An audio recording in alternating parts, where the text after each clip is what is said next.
Good morning सांग मैंने आज सकाଳେ उठी देखे तो घरटा बहुत असना और अळंदु होता जो कि दी भौणी लगी पड़ी घर को भलसे सफा कर देते गाधे पाधे आसिक टे पखाड़ खिया बोली व्यवस्था करापटे मुझे टमाटर चकड़ी आ भौणी कलरा आलू भाजी देता आउ मैंने एमती पाग बन कि पखाड़ खाया पसंद करती सियोर कमेंट सेक्शन में कमेंट करेंगे हाँ क्यों मैंने एमती न गणिक अगणित लंका को चकड़ी चलती से भी कमेंट करेंगे आ कलरा आलू भजा सहित बड़ीचुरा भी टे होता पखाड़ तो पूरा आज उड्डिला आईभलिया पखाड़ खाई सारे जो भाया घमाघट निद आसो ता आप जापारे ये निद भांगला लंच रे भेज बिरियानी बनई बोली दी भौणी भाभी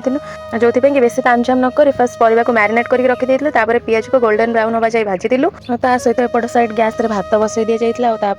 भात जमी हाफ बॉयल हो जाता परिया को फास्ट पकई कषि देते भात पकईकी बनई देते गोटे यमी यमी टेस्टी बिरियानी जोटा कि बहुत सहज उपाय बनिकी रेडी हो जाता यही बिरियानी एत सुंदर बास्ना सुंगिक आउ कि रही होता तो फटाफट कचम्बर बनई कि 3 जन जाक बाड़ी बसी पड़ू खायापाई ये रहा हजबैंड का बिरियानी और कचम्बर आम दी भौणी डेरी न करी तले बसी पड़ू मिसिकी खायापाई तो यहाँ आज ब्लॉग जय जगन्नाथ।